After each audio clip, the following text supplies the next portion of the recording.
හරි අපි එහෙනම් ඩයබටිස් මෙලයිටස් ස්ටාර්ට් කරමු. ඩයබටික් කියන්නේ මොකද්ද? ඒක බේට් එකකට එමු අපිට අක්කලා. හරි. ඩයබටික් කියලා කියන්නේ ඔයාලා දන්නවා ලේවල තියෙන්න ඕන sugar level එක normal ට වඩා වැඩි. කියන්නේ ලේවල තියෙන sugar level එක control වෙන්නේ නැහැ. හරි. කියන අදහස තමයි එතන තියෙන්නේ. හරි. එතකොට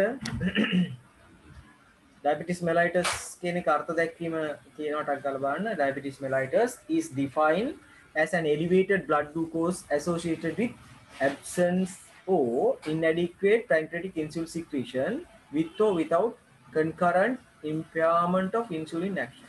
හරි. ඒ කියන්නේ diabetic කියලා කියන්නේ diabetes mellitus කියලා කියන්නේ elevated blood glucose level සීනි මට්ටම වැඩි වෙනවා. හරි. associated with absence or inadequate pancreatic insulin secretion. එක්කෝ මේකට හේතුව ඉන්සුලින් අඩුවීම.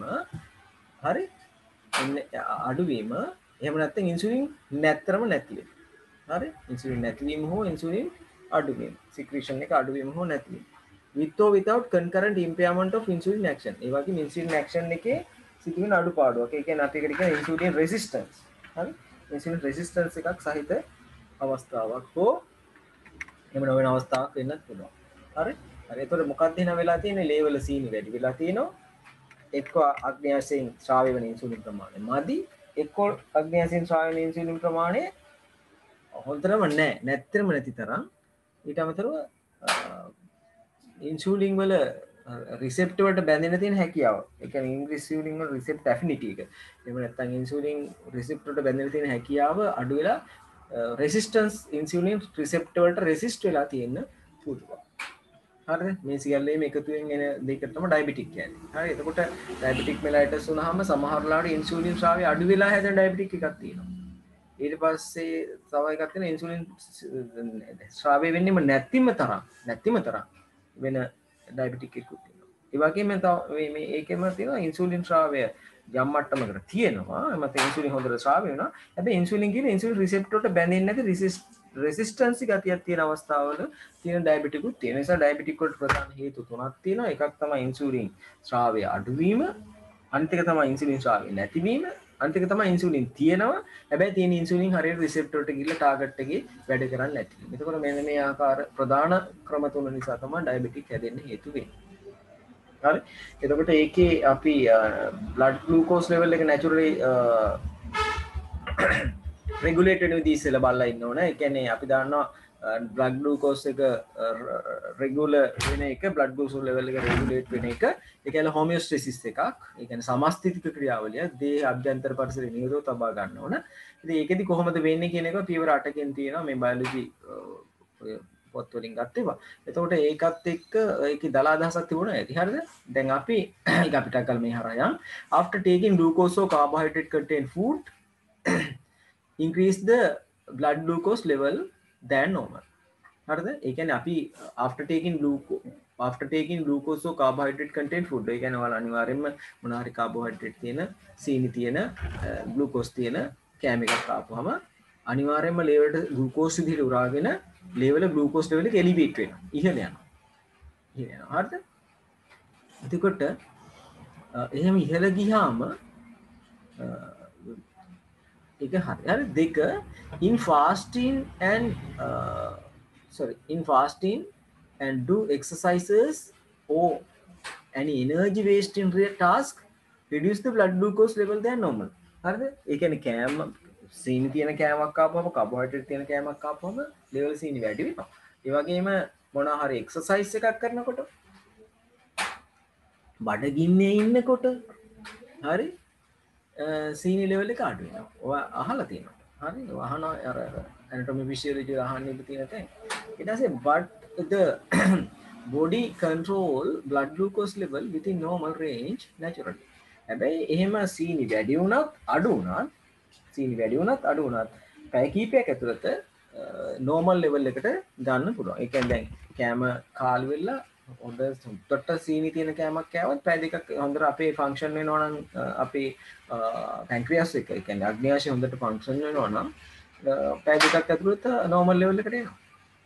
ඒ කියන්නේ අර post prandial blood glucose level කෙනෙක් බලන්න PPBS කියලා ටෙස්ට් එකක් කරන්න. මෙයාට පුළුවන් ද මෙයාගේ සීනි ටික වැඩි වෙන සීනි ටික කන්ට්‍රෝල් කරන්න කියලා අග්න්‍යාශයට ඉන්සුලින් ක්‍රියාවලිය හොඳට සිද්ධ වෙනවද කියලා. ඒ නිසා තමයි අපි ඒ වගේ මේ ටෙස්ට් එකකින් උනත් බලාපොරොත්තු වෙන්නේ. අඩු වුණත් එහෙම සීනි අඩු වුණොත් ටක් ගාලා අඩු වෙන දෙන්නේ. ඊට පස්සේ ග්ලූකගන් කියන හෝමෝන් එක රිලීස් වෙලා ඉන්සුලින් ප්‍රමාණය මේ සීනි ප්‍රමාණය ලේවල වැඩි කරනවා. ලේවල සීනි වැඩි වුණාම ස්‍රාවය වෙන්නේ ඉන්සුලින්. හරි ඔන්න මතක තියාගන්න සාරාංශය. ලේවල සීනි වැඩි වුණාම ස්‍රාවය වෙන්නේ ඉන්සුලින්. එතකොට එයා normal level එකට බස්සනවා. ඊට පස්සේ ලේවල සීනි අඩු වුණාම රිලීස් වෙන්නේ ග්ලූකගන් කියන එක. එයා මොකද කරන්නේ? ග්ලයිකෝජන් ග්ලූකෝස් බවට පරිවර්තනය කරලා ලේවල ග්ලූකෝස් මට්ටම වැඩි. හරි. ඊට පස්සේ හතර insulin and glucagon are played main roles in this process. හරි ඒක හරිනේ. ඊට පස්සේ blood glucose level rising after a meal and returning to normal within 2 hours by insulin. හරිනේ. level සීනි වැඩි වෙනවා. ඔයාලා කාපු ගමන් ඔයාලා දැන් තාම මම හිතන දෙයට කාපු ඇත්ත එක නැති ඇත්ත. ඔයාලා දැන් මේ වෙලාවේ ඔයාලා කාලා තියෙනවා. ඔයාලගේ දැන් insulin secretion එක වැඩි වෙනවා. insulin secretion එක දැන් වැඩි වෙලා තියෙනවා. එතන insulin secretion එක වැඩි වෙනවත් එක්කම ඊට පස්සේ insulin ස්‍රාවය වැඩි වෙලා සීනි අඩු කරලා පැය දෙකක් යනකොට ඔයාලා කැම දැන් කෑවි 7ට නම් ඔන්න 9 වෙනකොට normal level එකට වහිනවා. දැන් ඔයාලගේ තව පොඩ්ඩකින් level සීනි ගිනවා උඩරෙමෙට. හරි? ඒක දියවැඩියව නෙමෙයි. ඊට පස්සේ 6 blood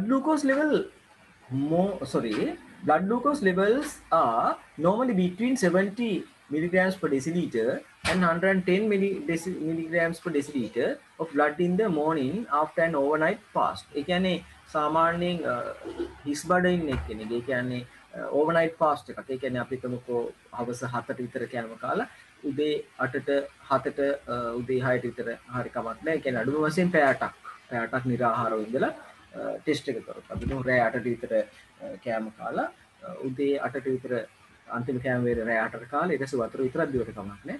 ඊට පස්සේ උදේ 8ට 9ට වාගේ ටෙස්ට් කරනකොට සීනි අපි කියන fasting blood sugar FBS එක ඒකේ සාමාන්‍යයෙන් තියෙනවනේ 70 milligrams per deciliter to 110 milligrams per deciliter. හරිද? 70ට වඩා ගොඩාක් අඩු නම් අපි කියන hypoglycemia. සීනි අඩුයි. එතකොට අමාරුයි ඉන්න වෙවුලනවා. ඒවා මේවා තියෙන සීනි අඩු වෙලා ප්‍රශ්නේ මැරෙන්නත් පුළුවන්. ඊට පස්සේ hyperglycemia කියලා කියන්නේ ඔතන 110ට වඩා වැඩි වෙනකොට. ඒක හෙමීට ටික ටික වැඩි වෙන අපි කියන ඩයබටිස් පැත්තට යනවා. හරි? සමහරවිට ඉතින් චුට්ටක් වැඩි වෙලා තියෙනවා නම් කෑම කන එක පාලනය කරලා ඊට අමතරව එක්සර්සයිසස් කරලා මේක මාසයක් දෙකක් අපි පරිස්සම් වුණොත් අපිට සීනි වලට බෙහෙත් බොන්න ඕනේ නැහැ. අතන මේක 115ක් 120ක් වගේ තියෙනවා නම් blood glucose level එක fasting වල හොද්දට ස්ට්‍රික්ට්ලි සීනි පාලනය කරලා ස්ට්‍රික්ට්ලි හොඳට එක්සර්සයිසස් ටික කරලා කෑම හොඳට කෑම පිළිවෙල වෙන විශේෂම කොළ වර්ගය මේවා කරලා කාබෝහයිඩ්‍රේට් ප්‍රමාණය අඩු කරලා එනවා නම් අනිවාර්යයෙන්ම මාස 3ක් ඇතුළත සීනි කන්ට්‍රෝල් කරගන්න පුළුවන්. බෙහෙත් ඕනේ නැහැ. ඉතින් එහෙමත් නැතුව යනවනේ.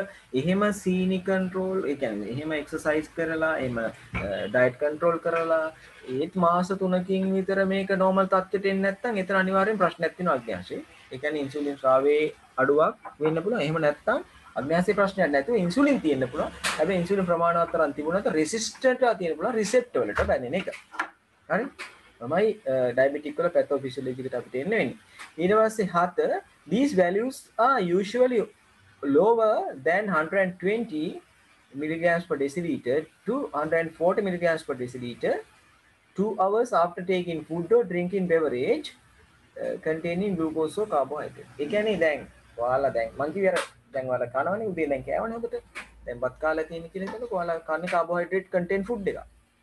එහෙම නැත්නම් ඔයාලා බොනවා හොඳ අයිස්ක්‍රීම් මෙහෙම දාපු හොඳ මේ දෙයක් සීනි ටිකක් වැඩිපුර තියෙන දෙයක් කනවා. කේක් කෑල්ලක් දෙකක් කායවා. හරි? දැන් ඉතින් එන්න ආයි වගේ වලට සීනි නගිනවනේ ඉහළ යනවනේ. ඒත් එක්කම ඉන්සුලින් රිලීස් වෙනවනේ. ඉන්සුලින් රිලීස් වෙලා පැය දෙකක් ඇතුළත සීනි ලෙවල් එක බස්සන්න ඕනේ 120 milligrams per deciliter to 140 milligrams per deciliter. හරිද? ඉතින් අනිවාර්යයෙන්ම 140 milligrams per deciliter වලට වඩා වැඩි නම් ඩයබටික්. diabetic. ඒ කියන්නේ කෑම කාලා පැය දෙකකින් කරන ටෙස්ට් එක අපි කියන post prandial blood sugar level PPBS 180 120ට වඩා ගොඩක් අඩු වෙන්නත් හොඳ නැහැ. ඒතර වෙලා තියෙන්නේ සීනි හොඳටම බාසන. ඒ කියන්නේ මොකක් හරි මේ ප්‍රශ්නයක්. hypoglycemia පැත්තට එනවා. හරි. ඊට පස්සේ drinking beverage containing හරි ඒක හරිනේ. ඊට පස්සේ 8 when reduce the blood glucose level than normal value in the danger hari when reduce the blood glucose level than normal values hari and in danger stress cold condition release glucagon from pancreas to increase the blood glucose level ඒ කියන්නේ ඔයාලගේ ඇඟේ සීනි level එක ඕනකට වඩා අඩු වුණොත් හරි ඒ වගේ මෙහෙම නැත්නම් ඩේන්ජර් සිටුේෂන් එකකදී ස්ට්‍රෙස් එකකදී ඊට පස්සේ සීතල අවස්ථාවකදී හරි ග්ලූකෝගන් තමයි රිලීස් වෙන්නේ හරි මේක ඇවිල්ලා මේ බයොලොජිකලි අපේ ඇඟේ ග්ලූකෝස් ලෙවල් එක කන්ට්‍රෝල් කරන විදිහ කියනවා මේ තියෙන්නේ අතරම බයොලොජි බුක් එකකින් ගත්ත මේවා ටික තියෙන්නේ හරිද ඊට පස්සේ දැන් ඕක අනුව ඔයාලට දැන් ඔයාලට මම හෝම්වර්ක් එකක් මේත් එක්කම දෙනවා දැන් මේක මෙතන මට ෆ්ලෝ චාර්ට් එකක් එහෙම නැත්නම් පොඩි මෙමරි මැප් එකක් මෙමරි කන්සෙප්ට් එකක් හරි මට මේකේ මෙන්න මෙහෙමයි සීනි කෑම කාපුවාම රිලීස් වෙන්නේ කවුද මොකද වෙන්නේ ඊට පස්සේ කෑම නැති කියන්නේ සීනි ලෙවල් අඩු වුණාම මොකද වෙන්නේ කවුද ඒක ප්ලේ කරන්නේ මොන හෝමෝන් කියන එක ගැන දල අදහසක් සමරි එකක් හදලා හරිද සමරි එකක් හදලා ඔයාලා මෙන්න මේක feel කරගන්න ඕනේ summary of carbohydrate metabolism in the body හරිද එතකොට ඒක එක්ක ඔයාලට මේ උඩ තියෙන නෝට් එක හරහා යම් මට්ටමකට අරගෙන මෙතන එකක් අඳින්න පුළුවන් හරි එහෙම නැත්නම් ඉන්ටර්නෙට් එකට ගිහිල්ලා ඉන්ටර්නෙට් එකේ summary of blood carbohydrate metabolism in the body කියලා ගහපුවම ඒක හරි කමක් නැහැ හරි මෙතෙන්ට ලියන්න ඉස්සෙල්ලා කොලේක දීලා මට WhatsApp කරන්න ඉන්නේ 6 දෙනා නේද අදනම් මට 7 දෙනෙක් ඉන්නවා. අදනම් මට WhatsApp කරලා එවන්න ෆොටෝ එකක් ලබන බදාදට ඉස්සෙල්. මම අනිවාර්යෙන්ම ඔළුවේ තියන්නේ ඒවයි කියලා මම හිතනවා. හරිද? අපේ ඇඟේ ලේබල් කාබෝහයිඩ්‍රේට් කොහොමද මෙටබොලයිස් වෙන්නේ කියලා. මේක වැදගත් අපේ දැන් අහන ප්‍රශ්න රටාව අනුව මේ වගේ දේවල් වැදගත් වෙන්න පුළුවන්. හරි? හරි. මේක ලියන්න එපා මොනවත්. ඔයාලා මට එවන්න ඔයාලගේ උත්තරේ. මම ලබන සතියේ මේක සම්පූර්ණයෙන් අන්දවල මෙයා කරන්න ඕන එතකන් අනිවාර්යෙන් මේ සතිය හොයන්න හෝම්වර්ක් එක දුන්නා හරිද ඒක අනිවාර්යෙන් කරන්න අනිවාර්යෙන්ම කරන්න මට මතක නැහැ ගිය සතිය හෝම්වර්ක් දුන්නද කියලා හරි අනිවාර්යෙන් එවන්න බදා දැන් කරේ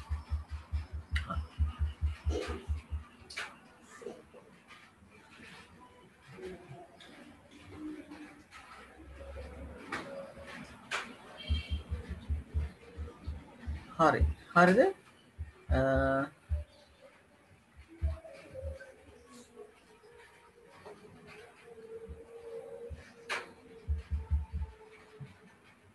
හරි අපි අර ඉන්සුලින් ගැන තියෙනවා චූට්ටක් කියව ගන්න ඉන්සුලින් ගැන ටක් ගන්න ඉන්සුලින් කියන්නේ මොකක්ද කියන එක සම්පූර්ණයෙන් මම කරා හරි කරලා තියෙන එක චුට්ටක් ගන්න අපි ටක් කරලා ඉවර කරගමු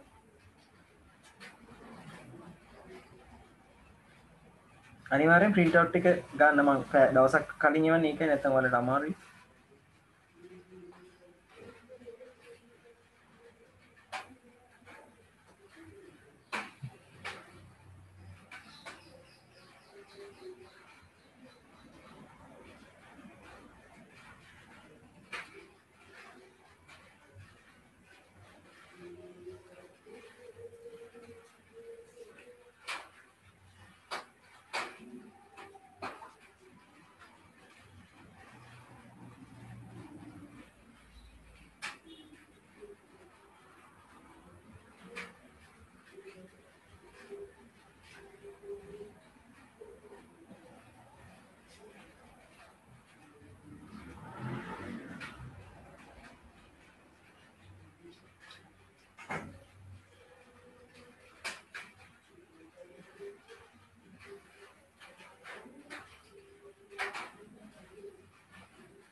හරි හරිනේ ඉන්සුලින්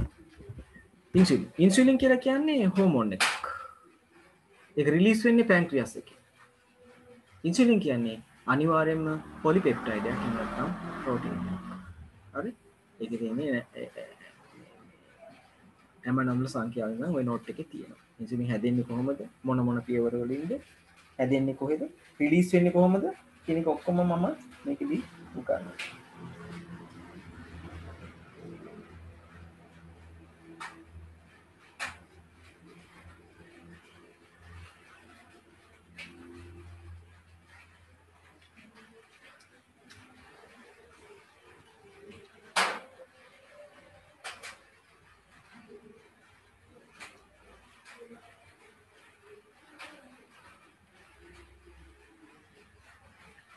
හරි. හරි බලමු. චුට්ට මේක ඉන්සුලින් කියන්නේ මොකක්ද කියලා නෝට් එකේ through මෙයාගේ ඉක්මනට ඒක ඉවර කරගත්ත හැකි. This is a hormone released by pancreas. Insulin is the primary hormone responsible for maintain hari insulin sorry. This is a hormone released by pancreas. Insulin is the primary hormone responsible for maintaining appropriate blood glucose level. hari yakin තමයි ප්‍රධාන වශයෙන්ම ලේවල තියෙන සීල් ප්‍රමාණය control කරන්න වැදගත් වෙන enzyme දෙකේ hormone දෙකෙන් එකක්. එක්කෙනෙක් ඉන්සුලින් අනිත් එක නම් ග්ලූකෝස්. හරි. Insulin allows to glucose to be transported into cells. Hari. Insulin allows glucose to be transported into cells. Hari. So that they can produce energy to store the glucose unit until it's required. Right? The increase in blood glucose level after taking the drinking native or not දෙන්න මම ඒක පැහැදිලි කරලා දෙන්නම් කොහොමද ඉන්සුලින් වලින් නැත්නම් ඉන්සුලින් වලින් කොහොමද blood glucose level එක අඩු කරන්න කියන එකක් බලන්න ඕනේ ඊට ඉස්සෙල්ලා මම සාමාන්‍ය සාරාංශය කියන මෙහෙමයි වෙන්නේ හරිද අපි කෑම කාපුවාම ලේවල සීනි මට්ටම වැඩි වෙනවා ඊට පස්සේ ඒ සීනි මට්ටම අපේ අග්න්‍යාශයේ තියෙන බීටා සෛල අග්න්‍යාශයේ තියෙන බීටා සෙල්ස් කියන සෛල වර්ගය බීටා සෙල්ස් වලට සෙන්ස් වෙනවා දැනෙනවා මගේ ඇඟේ දැන් ග්ලූකෝස් ලෙවල් එක වැඩි ඉන්නේ කියලා. ඒ දැනුණාට පස්සේ එයා ඇතුලේ process එකක් සිද්ධ වෙනවා. process එක සිද්ධ වෙලා එයා ඉන්සුලින් රිලීස් කරනවා ලෙවල් එකට. ඉන්සුලින් රිලීස් කරනවා. ඊට පස්සේ ඒ ඉන්සුලින් ඇවිල්ලා ඊට පස්සේ තමයි එයා blood glucose level එක අඩු කිරීම සිද්ධ කරනවා. හරි?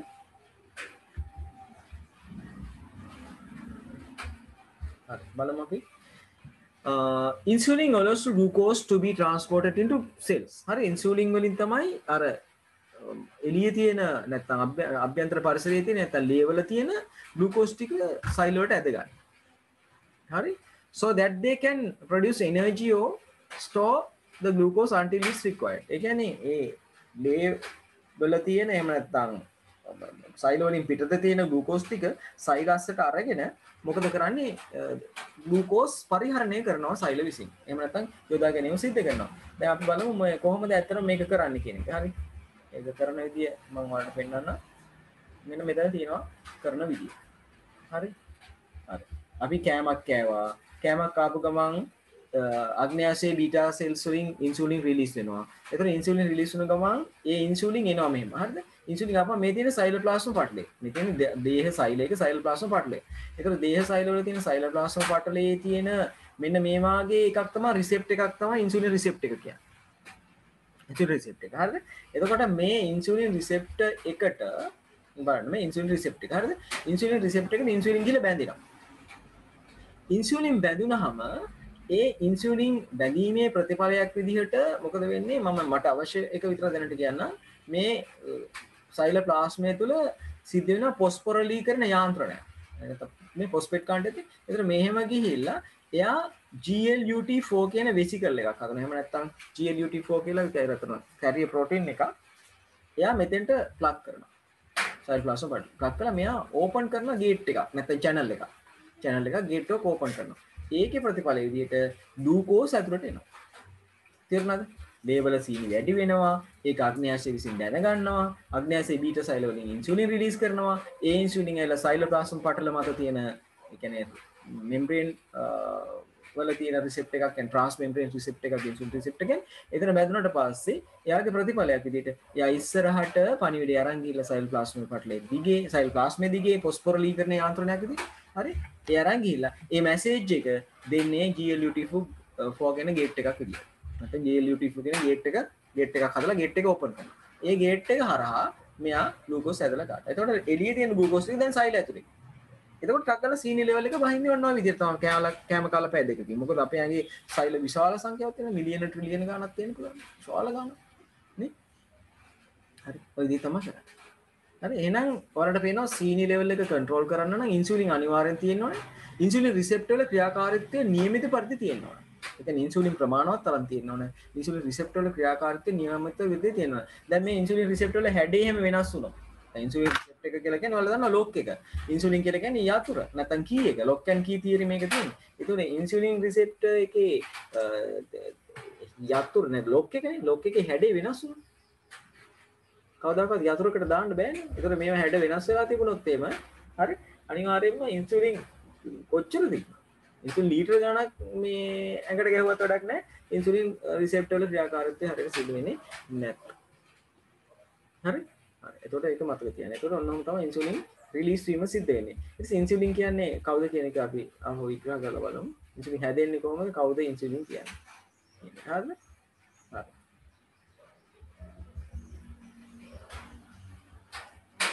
ඊට පස්සේ කියනවා මෙහෙම. හරි? The increase in blood glucose level third point එක the increase in blood glucose level after taking or drinking glucose or carbohydrate containing food or beverage stimulate the pancreas to produce insulin, preventing a greater rise in blood glucose level and causing them to fall gradually. ඒ කියන්නේ මේ ඉන්සුලින් වලින් සීනි ටික අඩු කරනවා කියන එක තමයි ඔගේ අදහස් කරන්නේ. හරි? fourth point එක. And also in exercises or any physical activity, skeletal muscles use glucose for energy. හරි? ඒ කියන්නේ physical exercise එකකදී එහෙම නැත්නම් මොන හරි vigorous task එකකදී ඒ කියන්නේ මොන හරි ශක්තිය වැය කරන මේ වෙහෙසන ක්‍රියාවලියකදී skeletal muscles වලින් ඒ කියන්නේ අපේ තියෙන කංකාල පේශි වලින් මොකද කරන්නේ glucose පාවිච්චි කරනවා. ඒ කියන්නේ exercise කරද්දී නම් සීනි මට්ටම අඩු වෙනවා කියන එක මතක තියාගන්න. හරිද? ඉන්සුලින් වලුත් සීනි මට්ටම අඩු කරනවා. exercise වලින් සීනි මට්ටම අඩු කරනවා. මට මතක මේක MCQ ඇහුවා දැන් අවුරුද්දකට විතර ඉස්සෙල්ලා. Therefore reduce the blood glucose level. හරි? ඉන්සුලින් මේ ඒක අවුරුද්දේම ඉන්සුලින් level එක පහ සඳහන් කාරණා වලින් අඩු කරේ. හරි? ඒ කියන්නේ insulin levels can be reduced කියලා දාලා blood glucose level can be reduced. Blood glucose level can be reduced කියලා insulin true, glucagon false. හරි? ඊට පස්සේ exercises true. අන්න ඒ වගේ ඒ ප්‍රශ්නයක් අහුවා. මට ප්‍රශ්නේ හරියට මතක නැහැ. එහෙම එකක් එනවා. ඊට පස්සේ insulin is synthesized and stored bound to zinc. Zinc කියන මූලද්‍රව්‍ය අනිවාර්යෙන් අවශ්‍යයි. ඒක අල්ප මාත්‍ර කියන්නේ අංශු මාත්‍ර වශයෙන් ඕන කරන මූලද්‍රව්‍යයක්. හැබැයි ඒක අත්‍යවශ්‍යයි. අනිවාර්යෙන්ම insulin store කරන්න zinc ඕන. zinc. ඒ නිසා අපිට අපි ගන්න කැලෝරි බැලන්ස් ඕන කියන්නේ ඒක. in granules දෙන්නේ store කරන්නේ විශේෂයෙන්ම zinc එක බැඳිලා කොහෙද? බීටා සෙල්ස් වල අග්න්‍යාශය තමයි ඒක. හරිද? ඉන්සුලින් හැදෙන්නේ පියවර මොනවද? හරිද? ඉන්සුලින් හැදෙන පියවර ටික ගත්තොත් එහෙනම් විශේෂයෙන්ම ඉන්සුලින් හැදෙන පියවර ටික මේ විදිහයි. ඉන්සුලින් එකපාරට ගඩස් ගාලා ඉන්සුලින් හැදෙන්නේ නැහැ. ඉන්සුලින් හැදෙන ප්‍රධාන පියවර තුනකින්. හරි? ඉන්සුලින් හැදෙන්නේ හරි? ඉන්සුලින් හැදෙන ප්‍රධාන පියවර තුනකින්. ඒතර පළවෙනි එක තමයි ප්‍රී ප්‍රෝ ඉන්සුලින් කියන්නේ. හරි? ඉන්සුලින් හැදෙන ඉස්සෙල්ලාම එයා උපදින්නේ ප්‍රී ප්‍රෝ ඉන්සුලින් කියලා ඇමයිනෝ අම්ල චේන් 4කින්. ඇමයිනෝ අම්ල චේන් 4ක් තියෙනවා. හරිද?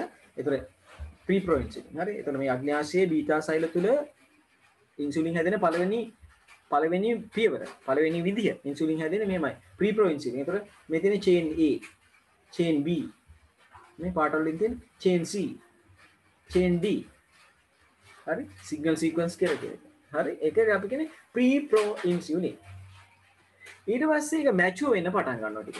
මැචුර් වෙන්න පටන් ගන්නවා. ඒ මැචුර් වීමේදී පළවෙනි පියවරේදී සිග්නල් සීක්වන්ස් එක ගලවලා අයින් කරනවා. සිග්නල් සීක්වන්ස් එක ගලවලා අයින් කරනවා නේ. අයින් කරපුවාම අපි කියනවා pro insulin කියලා. Pro insulin. First pre pro insulin, after remove the signal sequence, produce pro insulin. Pro insulin. Pro insulin වල තියෙන්නේ ඔයාලට පේනවා ඇමයිනෝ අම්ල දාම 3යි. හරි? A කියන දාමය, B කියන දාමය, C කියන දාමය. මේ සමග තියෙන pre pro insulin වල ඇමයිනෝ අම්ල දාම 4යි. pro insulin වල ඇමයිනෝ අම්ල දාම 3යි. මේව අහන්න පුළුවන්. දැන් ප්‍රශ්න අහන විදිහට අහන්නේ නැහැ කියලා හිතන්න බෑ. ඒ නිසා පොඩ්ඩක් මතක තියාගන්න. ඊට පස්සේ අපි ගත්තොත් ඉන්සුලින් නැත්නම් ඉන්සුලින් කියලා කියන එක. ඔයාලා ඔය ඔයාලා අහලා තියෙන ඉන්සුලින් කියන්නේ. මෙන්න මේ තමයි මැචු ඉන්සුලින්. ඉන්සුලින් වලද මොකද වෙන්නේ? මෙන්න මේ කවුද හලන්නේ? C. C හලනවා. C කියන පෙප්ටයිඩ් දාමයක් හලනවා. හරි? C මෙන් අයින් කරා. ඒක C අයින් කරාම මාර වෙන්නේ. මේ ගැරිලා වැටෙන්නේ නැහැ. ගැරිලා වැටෙන්නේ නැහැ. මොකද ඔයාලට පේනවා මේ විශේෂයෙන්ම ඉන්සුලින් ඉන්සුලින් අණුවේ ඇමයිනෝ අම්ල දාම 2 අතර සල්ප බන්ධන තියෙනවා. ඉතින් මේ සල්ප බන්ධන තියෙනවා. සල්ප බන්ධන වලින් තමයි මේ ප්‍රෝටීන් එක බැඳලා තියෙන්නේ. හරි? ඇමයිනෝ අම්ල දාම 2 බැඳෙන්නේ සල්ප බන්ධන නැත්නම්. හරි? ඒතර සල්ප බන්ධන. මේ පේනනේ මෙන්න එහෙනම් ඉන්සුලින් කියන එක. ඒ ඉන්සුලින් කියන එකේ තියෙනවා චේන් දෙකක්. මොකද කියන්නේ? mature insulin has two chains of amino acids. Right? Number one is this one. This is called as A. This is called as B. Right? A and B are bind with sulfur bond. Right? ऐसा insulin contains sulfur කියොත් මොකද කියන්නේ? True. insulin වල sulfur තියෙනවා. හරි? ඊට පස්සේ කියොත් මේ insulin contain nitrogen. True. Hey, insulin කියලා කියන්නේ ඇමයිනෝ අම්ල අණු දාම. ඇමයිනෝ අම්ල කියන්නේ අනිවාර්යෙන් වලට මේ nitrogen නේ. nitrogen. හරි? මේ වගේ නිකන් හදලා වුණා අහන්න පුළුවන්. හරි ඒ නිසා පොඩ්ඩක් මත් ගන්න. හරි. ඊට පස්සේ මෙන්න ඔය ක්‍රමයේ තියෙන මම ඉක්මනට ඉවර කරන්න. insulin is synthesized as a single chain precursor එකක් නැත්නම් පූර්වජ සංයෝගයක් of 110 amino acids termed pre-proinsulin. Pre-proinsulin කියන එකේ ඇමයිනෝ අම්ල 110ක් තියෙනවා. ඔයා පාඩම් කරන්න එපා. මම නිකන් කියන්නම්. හරි? ඊට පස්සේ ඇමයිනෝ අම්ල ගන්න අහන එකක් නෑ. ඉන්සුලින් එකේ තියෙන ඇමයිනෝ අම්ල ගන්න පොඩ්ඩක් මතක තියාගන්න. pre-proinsulin වල